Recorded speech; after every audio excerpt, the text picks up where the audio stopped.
It's good at a brew, baby. What is up, YouTube? It's your boy Millzy, back with Hometown Commander, and we are back for another episode of Millzy Updates, the show where I talk about my journey in my personal deck building, the decks that I have in my deck box, and what I'm currently playing. We've already seen Sirach and Goreclaw, the reincarnation of my Goreclaw deck last week, and I want to talk about probably my favorite deck that I've built outside of that deck that I still have together, and that's Jetmir Nexus of Revels, aka the Great Catsby. The deck list is down in the description if you're interested. But Jetmir, of course, released in Streets of New Capenna, and it was a commander I pretty much had pegged right away as something that I wanted to play. Token decks have always kind of, I feel like, have been my niche, have been the thing I'm good at. And especially Naya tokens was something I was really interested in. I think my love for Jetmir kind of came from the Winota deck I was playing before it. I liked Winota, but it was a little too aggressive. I thought the commander ended up outshining what I think the deck wanted to do. And as soon as I saw Jetmir, I said, Jetmir is going to be a ton of fun because there's a bunch of ways we can do this. We don't have to go aggressive, although I think Jetmir plays a near perfect mid-range play style where we can be aggressive some games, but in other games we can bide our time. But I think to understand Jetmir, we have to read the card.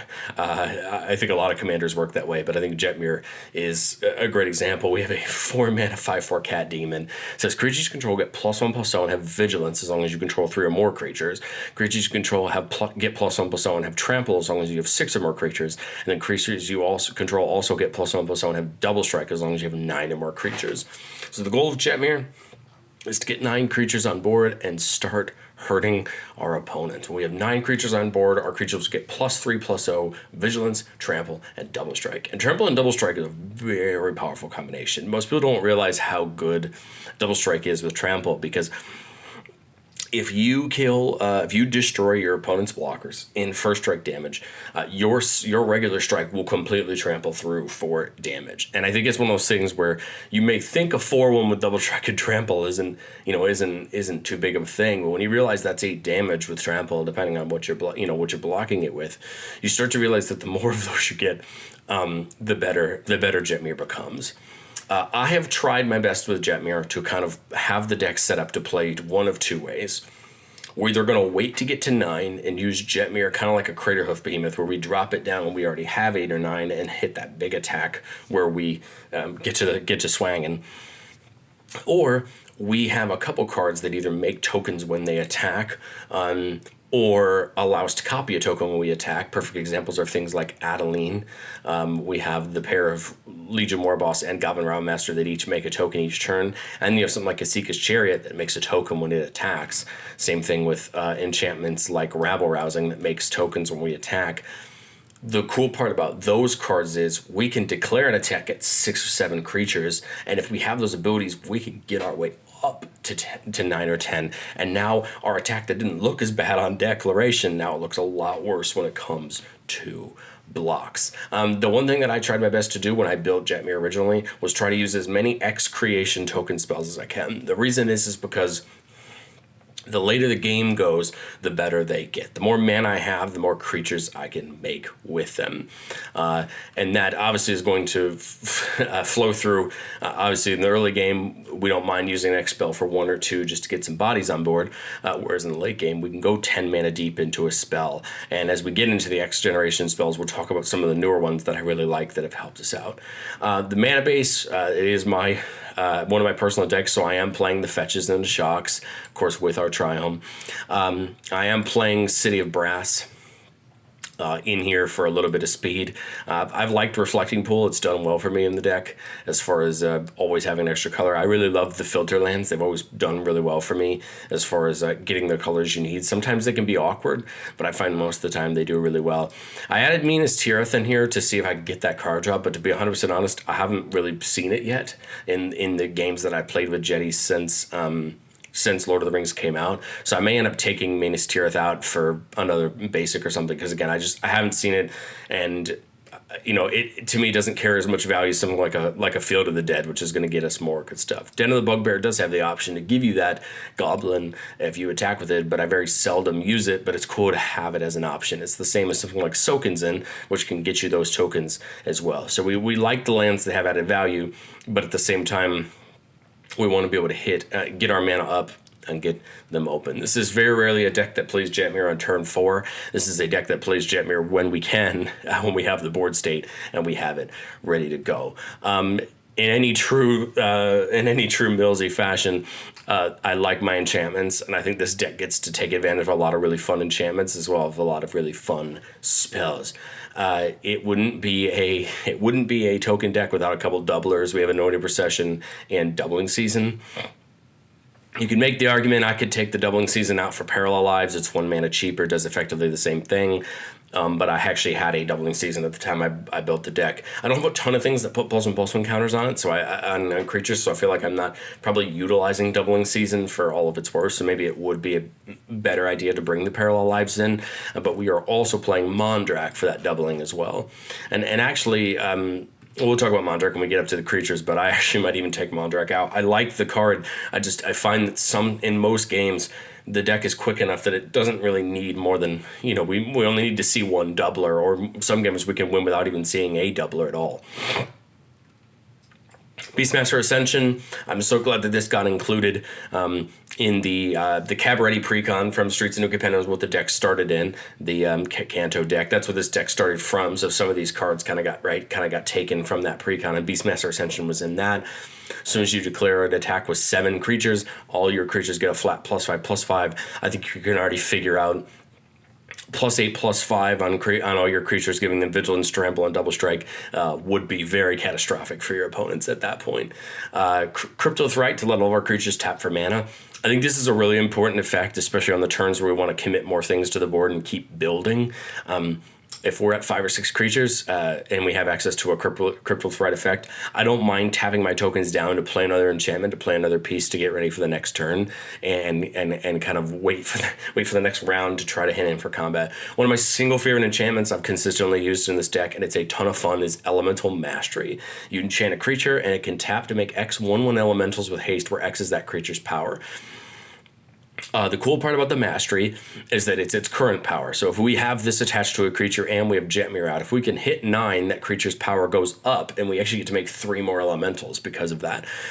Elemental Mastery is a very easy card to take out an opponent in one combat. You tap this for 8 or 9 elementals. They come down as 4/1s with Trample and Double Strike. It is going to be very hard for an opponent to block that efficiently without either exhausting their whole board and barely hanging on, or just dying outright to the damage. Elemental Mastery to me is well worth the 4 mana. Yes, the creature that it attaches to has to either have haste or have already been out to take advantage of its ability, but there actually have been times that I've just put this on Jetmir himself and let Jetmir tap for the tokens, because Jetmir doesn't need to attack. It actually doesn't have any other benefits other than the things that it gives all of our creatures, so why not just use it to tap down for some tokens, protect it outside of not in combat, so people can't block it, get rid of its effect, and just hurt people that way. Feldar Retreat seems like a slam dunk, getting you another token or a +1/+1 counter on all creatures you control. The cool part is it does say those creatures gain vigilance until end of turn.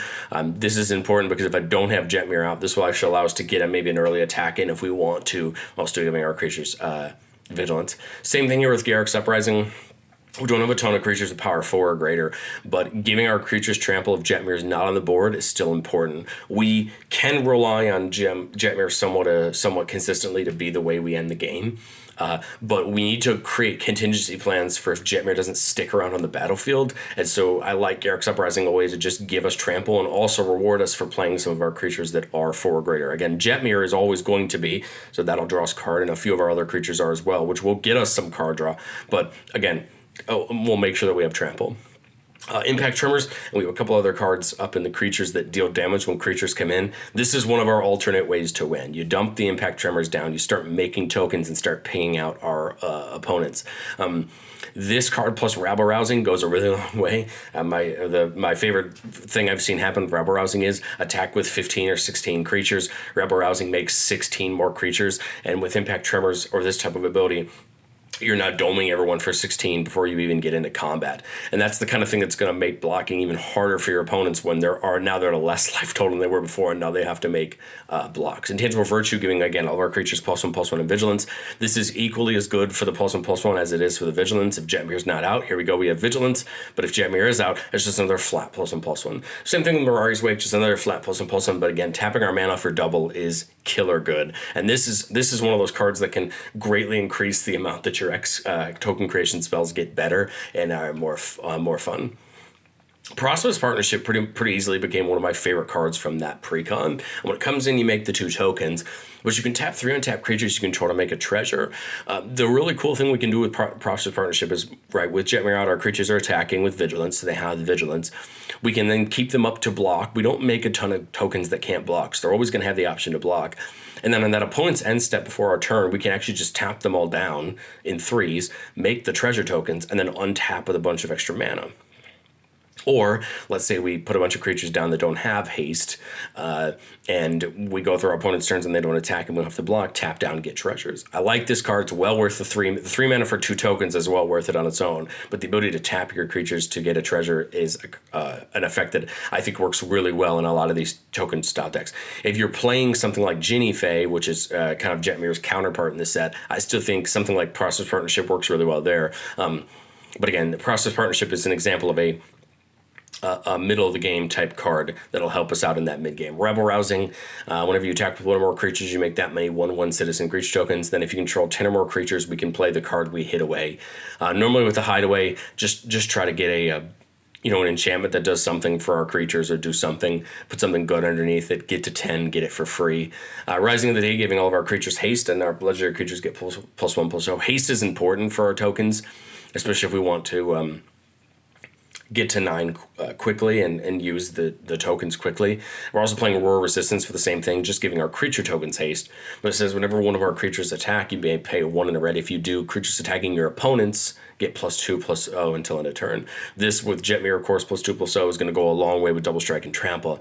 But the cool part about Aurora Resistance is if our opponents are attacking each other and we want to particularly help one of them, we can pay 1 in a red and buff our whole opponent's board that's attacking somebody else for +2/+0, and potentially create a situation where we could knock somebody out and make our attacks better, or help kind of them whittle each other down. Again, being an attacking deck, we have to deal 120 damage to our opponents if they don't get damage from anywhere else. So any damage we can help our opponents deal to each other, we'll happily do it. Smothering Tithe for the treasures. Obviously, it's a staple at this point. I'm really glad I got reprinted in the Enchanting Tales. The price is finally coming down. It's great that it's more manageable to get now than it was before. I'll be 100% honest, I probably don't need the Tithe in the deck. This deck tends to, like I said, it plays in more of a mid-range to aggro fashion, so Smothering Tithe probably isn't needed, but for the moment I'm going to keep it in there, because in the grindier games, it does certainly help a lot. Sylvan Library, on the other hand, is a card I really like. Lets you control your draws, get the things you want into your hand, get the lands if you need them, and the 4 life isn't as big of a deal, especially if that 4 life can pay you a card that's going to help you win the game. And then I know there's been plenty of memes going around with 3 Blind Mice on Arena, but I think this card seems really fun. For 3 mana on the first one, you get a token. Second and third, you get to create a token that's a copy of target token you control. It's our choice, which I think is pretty cool. It doesn't have to just be that 1/1 mice. It could be anything. And then 4 creatures we control get 1/1 in Vigilance. Again, if we already have Jetmir out, we already have the Vigilance. But a +1/+1 again can go a long way with the Jetmir's abilities. With Sagas, you always got to be careful, right? Because they're always going to continue to go off. But if we can plan to get a good attack in when this 4th one goes off, hopefully we can take advantage of that +1/+1 Vigilance, get our tokens in and get them in for good damage. As far as artifacts go, we are playing 2 artifacts we can get off of the Urza Saga, the Skull Clamp, and the Soul Ring. Most of the time, if I see the Saga, I will pick one of these 2 and know which one I'm going for. A lot of times it's the Clamp, because it just gets you the extra draw, but hey, Soul Ring is helpful as well. Arcane Signet is our only other mana rock. Again, we're playing a lot of green land ramp, so we don't need them, but Arcane Signet's always great to have, especially when it's almost a near include in any deck. Asika's Chariot is a card that I probably should have had in this deck from the beginning, but about March of the Machine, I added this, and this card does really well. So when it comes in for 4 mana, you get the 2 tokens. we can tap those 2 tokens to crew it, which is great. And then when it attacks, create a token that's a copy of target token you control. So when Ezekiel's Chariot it gets crewed, it counts as another vehicle, and then it can tap and make another one. So, for example, when you go to play Jetmir in something like Historic Brawl, Ezekiel's Chariot tends to be a really big help to get you to 9 because it becomes a creature, increasing your count by 1. And then when it attacks, you make a copy of either one of those cats or another token you have, and now you're up another creature. Ezekiel's Chariot's really good for that. Halo Fountain's a really fun card. It is a technical win con in its 3rd ability, but more often than not, we're doing the first ability, untap a tap creature we control to get another token. We can do the middle one to draw a card, and the 3rd one, if we untap 15 tap creatures, we can win the game. I've never won with Halo Fountain. Most of the time, I just use the first one, make another token. Horn of Valhalla is one of my favorite X spells in the deck. Again, on the adventure side, we just make X1/1 soldier creature tokens, but if we have the extra mana, we can get it down and attach to something to give it +1/+1 for each creature we control. I have risked commander damage with Jetmir with Horn of Valhalla, but I've never actually had it happen. But again, it is a potential risk. You put this on something like Adeline or Jetmir, something that gets pretty high up in power, and now your opponent's having a tough time when it has double strike and trample. And then Scepter of Celebration, a card that I've seen very seldom when I played this deck, but I love everything this card stands for. +2/+0 for the card, and trample for the creature. Whenever it deals damage to a player, you get that many 1/1 citizens. Once Jetmir's out, you now have double strike, which gives you double the chance to get tokens. Again, I like it. It's a fun equipment, and I think it fits everything the deck's trying to do. As far as spell goes, we're going to go over all the non-token generation spells first, and then we'll do the token generation spells second. Cultivate, Farseek, Nature's Lore, Rampant Growth, 3 visits are our land ramp spells. We have 1, 2, 3 ramp spells that can get lands with types on them. That's great for Jetmir's Garden or some of our other lands. Cultivate and Rampant Growth go get the basic lands. Jessica's Will can get us a bunch of red mana, which is really great in conjunction with some of these X token spells, because then it gives us an added boost to the amount of mana we can use that turn if we pick the first ability to get red mana equal to the number of cards in an opponent's hand. Cabaretti Charm is kind of a jack of all trades. It can deal damage equal to a creature or planeswalker equal to double the amount of creatures we control, which could potentially take something out. It can just give all of our creatures a flat +1/+1 and trample to the turn, or it can make 2 tokens. In the early game, Cabaretti Charm more than often gets the two citizens. In the mid to late game, Cab Charm tends to get the middle ability to get the +1/+1 and trample. Clever Concealment, one of my favorite protection spells in all of Commander. We have a lot of creatures out most of the time, especially they're untapped because they don't have haste, but they can tap to convoke, and it phases any number of target non-land permanents we control out. We basically just, when we Clever Concealment, we're going to phase every single artifact and enchantment and every creature we have out, and then they come back in at the start of our turn, save hopefully from around a board wipe or a Psych Rift or a lot of other things that could mess with our day. Eladamri's Call for a little bit of search. Most of the time we're targeting certain creatures out of our deck for this, whether it be Adeline or Mondrak for the doubling or things like that. I'm not playing a ton of creature search because, again, a lot of my deck relies around getting tokens on the board and using Jetmir, but it is nice to get it now and then. Now, I do love Enlightened Tutor in the deck because, as you can see, we have a lot of enchantments that we really like.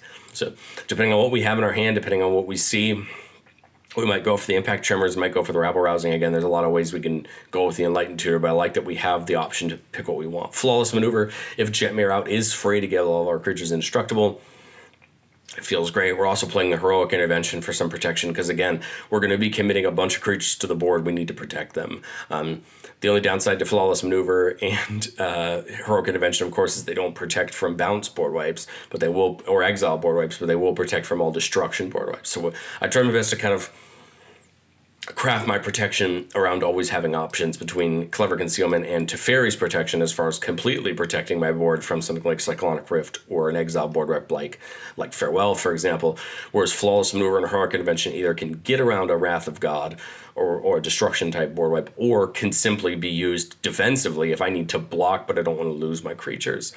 Path to Exile and Swords to Plowshares for some removal. Again, in this color scheme, outside of things like Generous Gift and Beast Within, we don't have a ton of wide-ranging removal, but I've kind of made the decision that I'm not going to play a ton of targeted removal. It's only going to be for the creatures, because at the end of the day, I think I'm going to outpower most creature decks.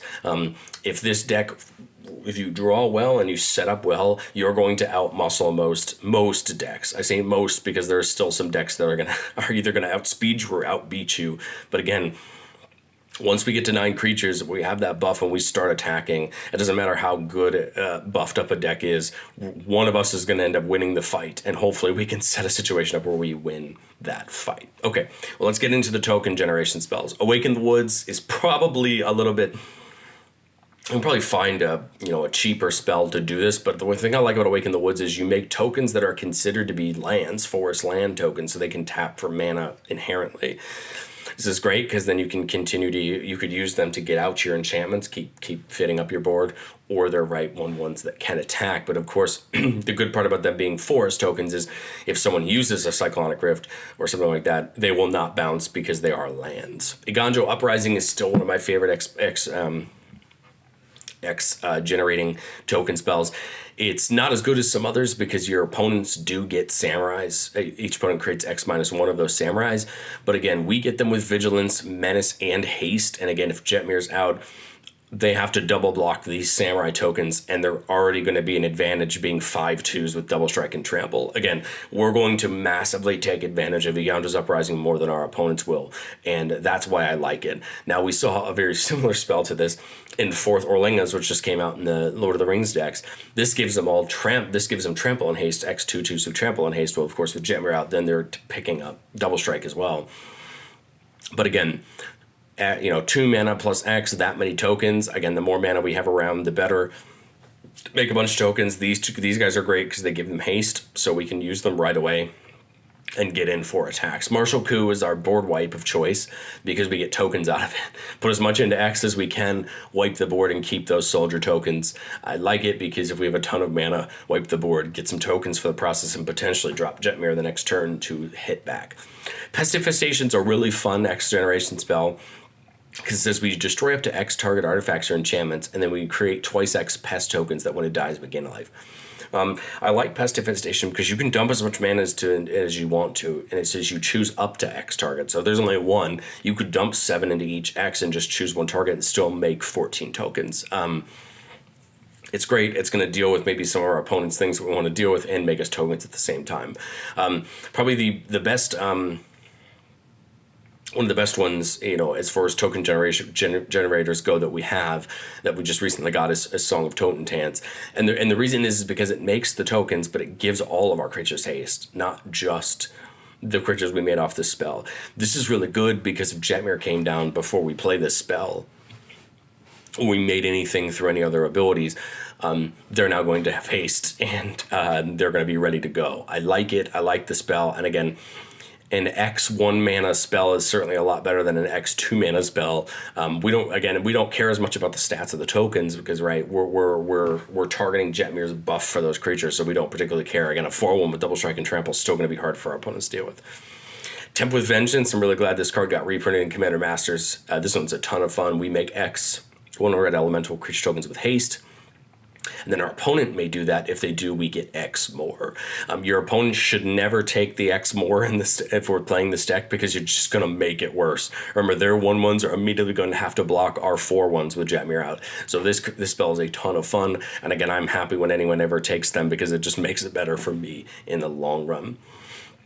Grand Crescendo gets the dual threat of being a X generating spell and a protection spell. So we make X 1/1 white citizen creature tokens, and then our creatures get indestructible on a turn. This is great because if we can put anything into X, it becomes more worth it. Worst case scenario, this is double white to just protect our whole board with indestructible.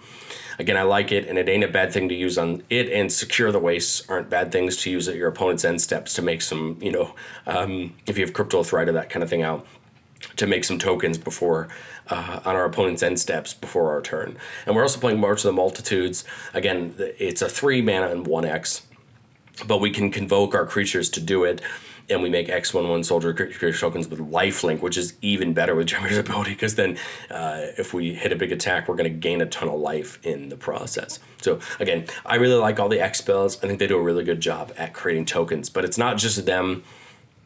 We take our X generation spells and we try to support them with a bunch of creatures. Our creatures kind of fall into 2 categories. I think we have the creatures that make tokens themselves, or the creatures that are just going to either interact with the tokens or just be good on their own. First up, we have Adeline. It's a star 4 with stars, the amount of creatures we control. That is already great with Jetmir because it's getting +3/+0 on top of that. Whenever we attack for each opponent, they get a 1/1 that's attacking them. Again, we don't have to declare an attack on them to get the 1/1, it just automatically happens, which means every attack that Adeline makes, we're +3 on creatures if all 3 of our opponents are still alive. And if we have Jetmir out, those are 4/1s that are attacking our opponents with double strike and tramples. As you can see, Adeline puts a lot of power onto the board.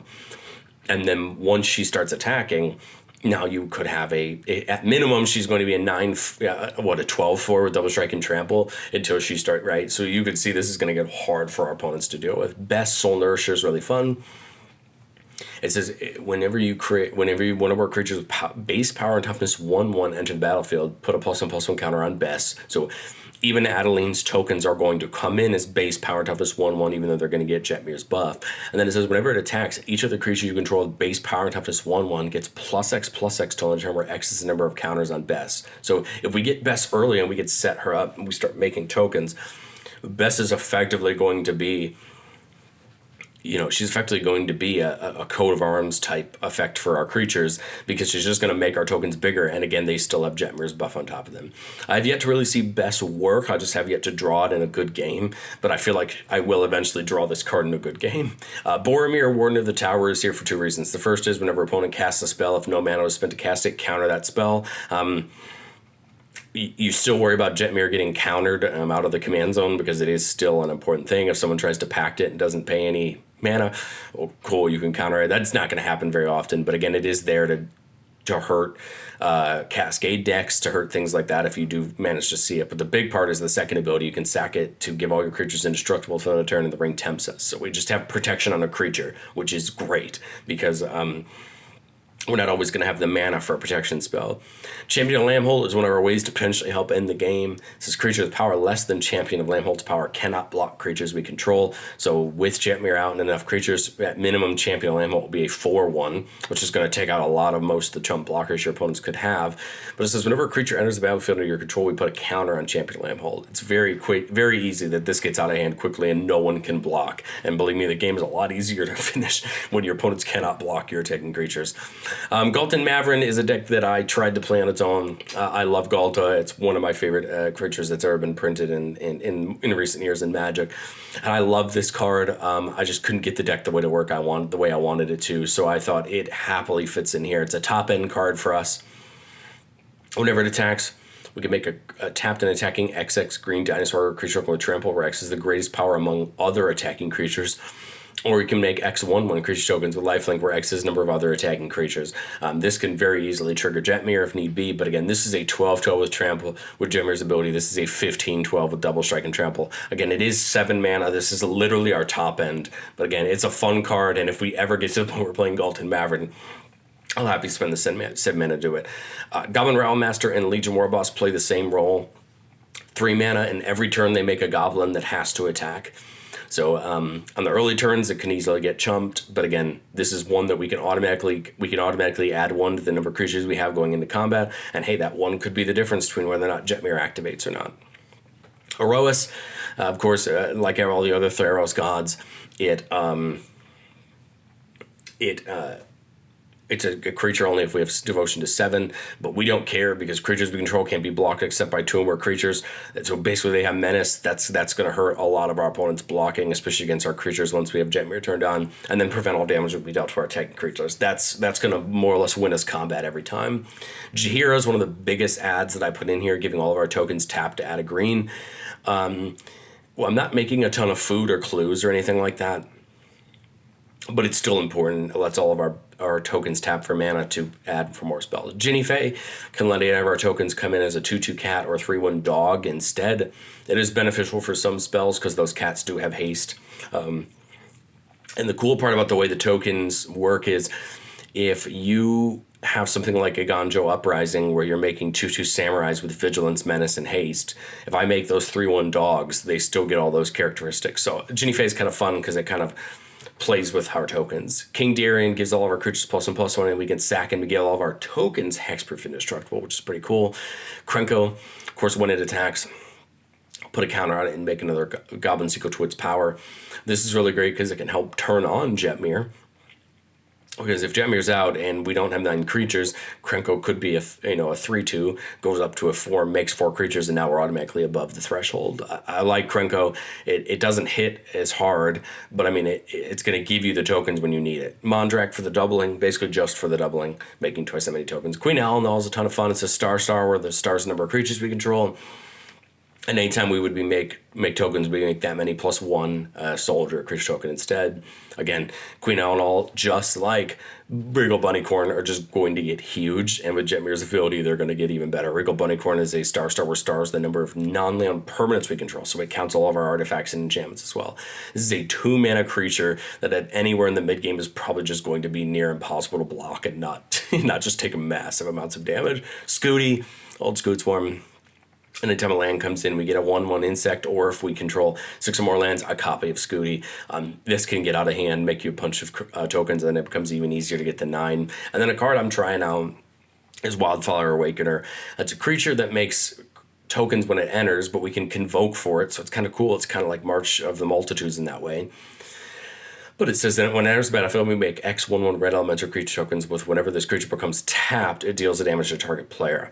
The cool part of that is that when it taps to attack, we deal the damage before we ever even get into combat. And where I see Wildfire Awakening become probably the coolest is, let's say we make 9 tokens with this, we tap the 9 to attack someone, and we can deal the 9 to somebody else. It doesn't say defending player, it says to target player. So I like it. Again, I've yet to see it in a game, but I'm intrigued to see what it does. But let's go. What do you guys think of the Great Gatsby? Down in the comments. I love this deck. This deck is so much fun, and it's fun every set to see what I can change around to find more little sub synergies to make it more fun. And at the moment, this is one of my favorite decks to play on Arena, both Brawl and Historic Brawl as well. But let me know what you think down in the comments, and I will catch you guys next time.